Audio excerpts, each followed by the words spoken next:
Alright, so we ain't gonna make this too hard. Let's knock off the trash first.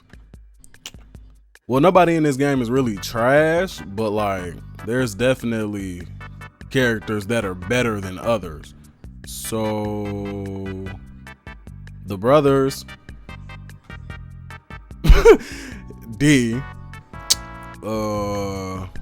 I would say they're not horrible, because the support you get from, I forgot his name, but the green brother, he can knock people out of their combos while they're hitting you, so it's like, you know, he has some utility, but overall, personally, I think this character, D.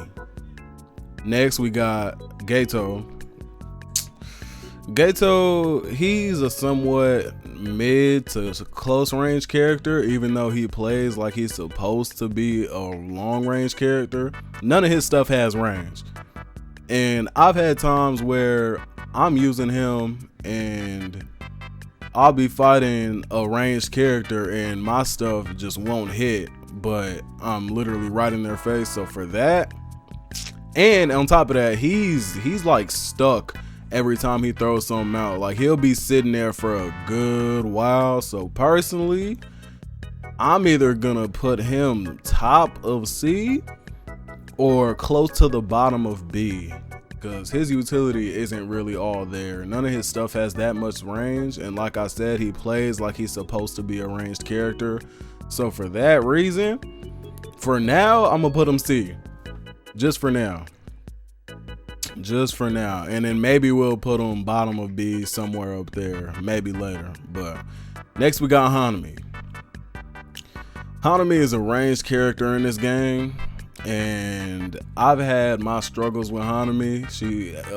I would think to either put Hanami B, lower B, or high C, simply because the third party potential is definitely there.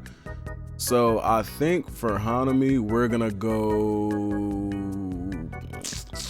we'll go C for now. Just like an okay character, not bad, but okay. So next we got Inumaki. Inumaki is insane in this game. He is definitely one of the menaces of Cursed Clash for sure.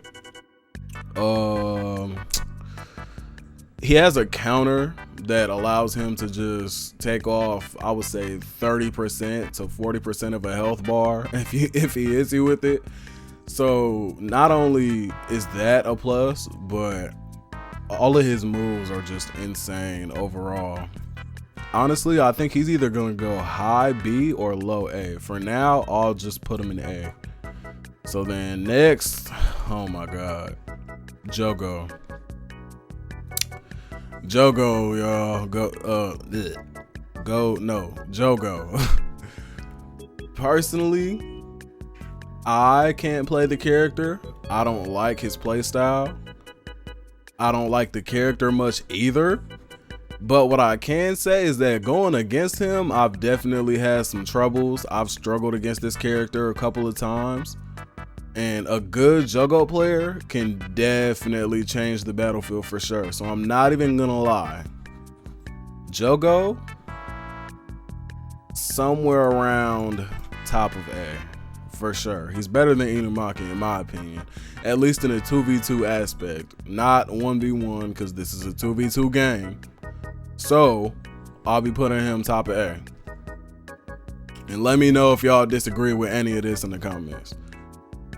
Mahito. Now, if it wasn't for his R2 or RT on Xbox, the long snake looking long thing he shoots out, if it wasn't for that, he would be somewhere in B or even C. But because the third party potential of that R2 he has is so high, and on top of that it takes like half of a health bar away, he's going in the A tier for sure. He's not S, but he will for sure be going in the A tier. And I mean, you can take it away if your team has communication, but it comes out so fast that honestly, even with communication, he can still hit you with it. So I believe we're gonna put him, I want to say either above or right below Jogo. I think we're gonna put him right below Jogo. I think he's cool there for sure. Now next we got Maki. Maki is a problem in this game. I'm not even gonna lie. And it's because she has an R1 that's basically a dodge. And if any of you have played Xenoverse 2, you know what Ki Blast canceling is. Now Maki's dodge is literally treated as the same as you would treat a Ki Blast cancel in Xenoverse 2. And no other character in this game, I believe, has the ability to cancel out of stuff the way that she does. The closest thing is Toto with his Boogie Woogie. But other than that, no other character has that. So I'm not even gonna lie. Maki might just go top of the S tier. Right, almost in S tier. She's that good. She's gonna go in A. Top of the A tier. For sure. She's like that. Now next we got Megami. Matter of fact, before we talk about Megami, back to Maki, bro. Maki's just disgusting. She can cancel into her R2, which does half of a health bar, maybe more.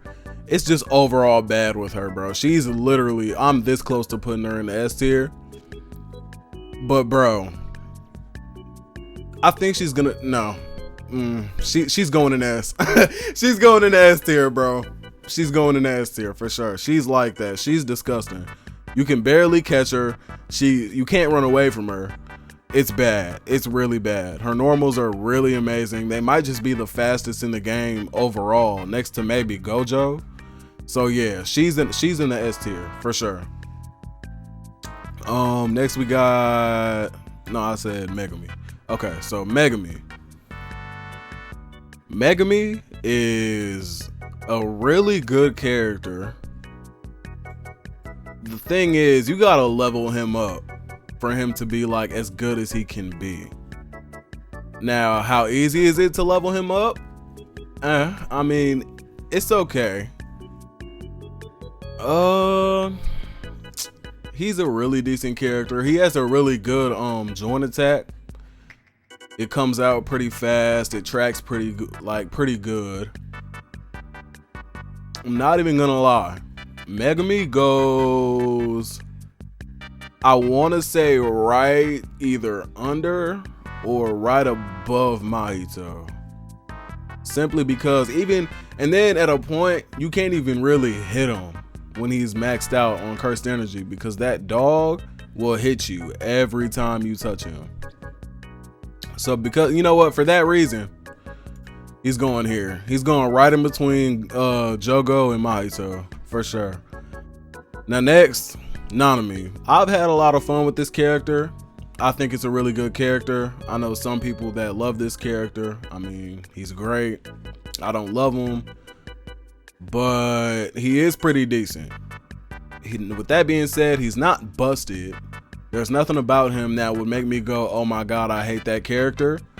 But he does have some things that allows him to do more damage. Like if you time his attacks right, you can get more damage off, which is amazing, but it's not that much. There's been times where even fighting this character, I'll be really low and I'll think to myself, oh, if he gets the timing right, I'm dead, but I won't be. So it's not that serious of damage, but honestly, I mean, the character is nice. Honestly, this might be our first B tier character.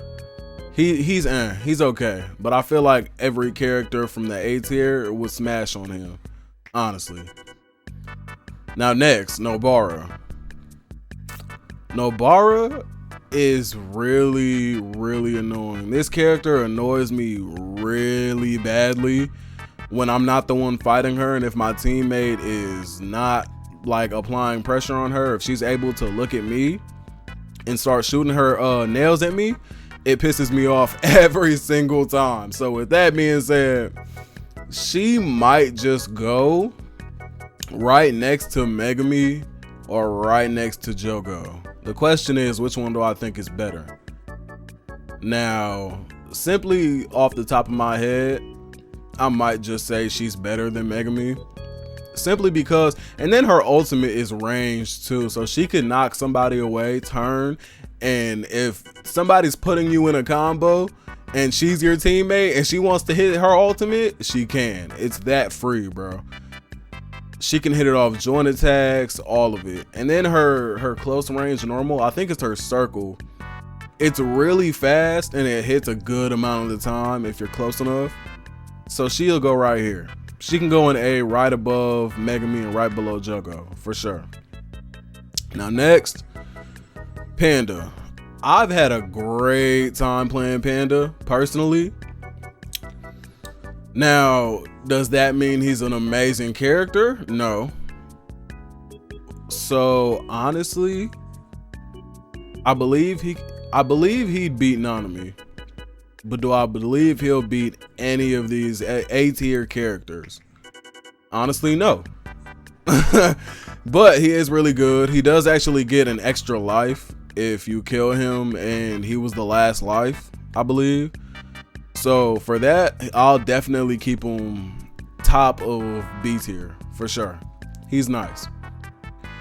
I'm not even gonna look at this little demon right here. We're just gonna skip that because I believe majority of y'all know where he goes.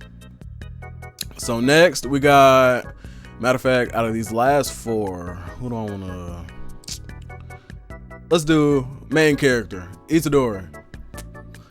Now, he has some really high damaging combos. If you can get a wall bounce with him, matter of fact, I'm gonna do a character tutorial on him coming soon, so stay tuned for that. He got some really crazy combos that can do like over half of your health, so that's really nice for him. I like his mobility. He's decently fast, and I believe he's the only character that you can like completely like freely move in circles with. Like if you were to just go and like turn your left stick like around and around, he's the only character that's gonna successfully like actually complete the motion. So that in itself shows you like his mobility and like swiftness is pretty nice. It's there, but he still gets caught by characters like Maki. Like if close enough, like you can't run from her on like almost any character. So that's just that. But like his normals are I mean, they're okay. They don't have a lot of range. So I don't know. Honestly, Itadori, I believe he can go somewhere in the A tier. Question is, above who? So being that he's an all melee character, he's not beating Megumi, maxed out level 3, because he can just knock him away with the bird. None of his attacks really come out that fast. I mean, they're okay, but I don't know. Honestly, I think he'll go bottom of A tier. Honestly, I think that's a nice place for him. So next we got, let's do Todo. In my opinion, Todo is literally the same character as Yuji, but he has more utility, and I think in turn for a little bit less damage. But at the end of the day, it's okay, because I mean the damage is still there, don't get me wrong. The damage is still there, and he has way more utility than Yuji does, and I would literally say it's basically the same character, but just with more utility. So for that reason, I think he'll go here, right above Yuji. I don't think he'll beat Inumaki, because he has that counter. He can just stop him and make him fall, take half his health bar. So for that, I think he'll stay here. I think he'll stay there. Yuta. Now, I can't say I've had a lot of experience with this character, but what I can say is that he feels very mid until he gets Rika. When he gets Rika, he's almost best character in the game, bro. Almost. When he gets Rika, they did a good job with that, of how he's like pretty mid by himself, but when he gets Rika, he's literally S tier, top of the board, better than everybody. So it makes sense. But until you get Rika, which is not that hard to do, which is why I'm thinking like, might I just put him up here? But until he gets Rika, which happens by literally like just taking damage or your teammates taking damage, dying, whatever, right? When he does have Rika, he can get a good 3 kills off, honestly, for free. Because he has maxed out Cursed Energy, I believe, just consistently when she's out. His R1 does like 70% of your health bar. And he can just spam it. So, plus the ultimate, it's a one shot. So that's a good 3 kills if he gets that. But, I don't know. Overall, as a character, before he gets Rika, he's a good bottom of the B tier. But, with Rika though, I don't know, man. That's the issue. I believe I almost want to put him top of the A tier, but that's the thing. Even with Rika, characters like Jogo will just beam him down and you will not be able to get close to him. So honestly, I don't know. You might be able to catch him, and if you do, it's high damage. So I would say he's top of the A tier. Yuta can go top of the A tier for sure. He's not S, but with Rika he is S. Without, but because of that, we'll keep him top of the A for sure. Now this takes no thought. This takes absolutely no energy to say who or where these two characters go. We know they're S tier, bro. Gojo, Sukuna. Every team you see in ranked, you know. But now with who's better? They're both better than Maki. For sure. They're both better than Maki. But the question is, who's better, Sukuna or Gojo? 1v1. 1v1. As Gojo, you can bait Sukuna, throw out blues, whatever, do what you gotta do to trickle his health down. And with Sukuna, you're literally just waiting for somebody to attack you. So if you get baited, Gojo is going to cook you. But if not, you know, you'll win that. Now, 1v1 standpoint, Gojo is better overall. I think he has more utility overall. He's a better character. But for 2v2s, this is a 2v2 game. I believe on a team, you could potentially do better with a Sukuna on your team solely because of his flame arrow, Fuga. That thing, you get it back so often that it's not even funny, bro. It's not even an R1, R2, L2, R2, nothing. It's literally just his R2. It comes back every 10 seconds, something like that. Doesn't take that long to get it back. Takes up like 60 to 70% of your health. Shoot it from across the map. Like, it's bad, bro. Sukuna, plus all the super armor, it's just bad, bro. Sukuna definitely needs a nerf, honestly, because with all that super armor, his stuff comes out pretty fast on top of that. So it's not like you really have that much time to react. So honestly, because it's a 2v2 game, I might put Sukuna top of the S tier. Now, Gojo, majority of the time, will smash Sukuna, which is why I feel like I might put him above. But I feel like it's way easier to be a good Sukuna than it is to be a good Gojo, first of all. On top of that, I'm way more afraid of having a Sukuna on the enemy team than a Gojo. Because also, that R1 that Sukuna has is insane. 70% of your health bar gone. Comes out instantly. If you're close to him, it's wraps. can't block it, can't do anything against it. So with that being said, Sukuna is at the top of the S tier, everybody. Pretty sure y'all knew that. If you've played the game, you know that. The way Cursed Clash is played, it's just, there's no denying it, bro. There's no denying it. You will run into him 95% of the time in ranked, and with that being said, 95% of the special grades I've ran into, and this is about 2 weeks after the game's been out, every single special grade I've run into has been playing Sukuna. Now that should tell you something. Other than that, it's been maybe what, Gojo. I've seen like one special grade Jogo, but I guarantee you he didn't main him.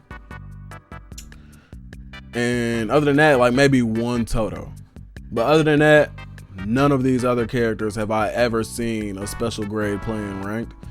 Now personally, I am a special grade, and I did it with Gojo, because that's not only is it my main in the game, but it's my favorite character in the show too. So I mean, I'm not just thinking, oh, the character's strong, let me play him. That's just actually my favorite character. But yeah, this the tier list, y'all. Maybe when they drop the season 2 DLC, hopefully we get Toji. They haven't confirmed it yet, at least from my point today. It's what, February 12th, 2024.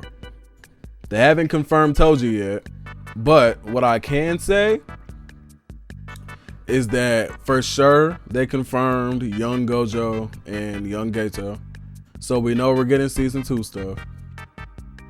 So when season 2 or not when season 2, but when the season 2 DLC drops, I'll come back and do another one of these, because hopefully then we get some balance patches along with the DLC, because this game definitely needs them for sure. But yeah, until then, this the tier list, y'all. Or here. Shit. Alright, so until then, this the tier list, y'all. We'll come back and do another one. Let me know if y'all disagree with any of this in the comments. I think this is pretty fair with how the game is being played right now, at least for what the meta is. The only thing bothering me is potentially YouTube being right here, but with Rika, he's S tier, so we'll keep him there. But till the next one, if you like it, let me know. If you don't, let me know too. Drop a like, subscribe. If you want more content on Jujutsu Kaisen Cursed Clash, let me know. I'll do more. And yeah, I got some tutorials coming out on some of these characters. And yeah, let me know.